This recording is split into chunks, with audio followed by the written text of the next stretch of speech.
আপনারা তো দেখতে পাচ্ছেন আমাদের ত্রিপুরা রাজ্যের ত্রিপল সরকারের নমুনা, হাঁটু পর্যন্ত জল, যে পরিমাণে গাড়িগুলো জাম হয়ে গেছে, এটাতে কী ভাবা যায়?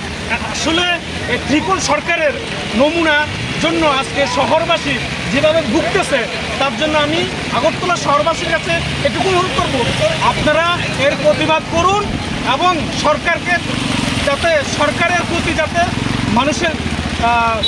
বিক্ষোভটা যাতে তৈরি করা যায়, সেজন্য আমি আগরতলা শহরবাসীর কাছে এটা অনুরোধ রাখবো যে ত্রিপল সরকারের যে নমুনা, যে হাঁটু পর্যন্ত যে জল এবং মানুষের যেভাবে ভুগছে, তার জন্য আমি শহরবাসীর কাছে অনুরোধ রাখবো আপনারা এটার বিরুদ্ধে সোচ্চার হওয়ার জন্য।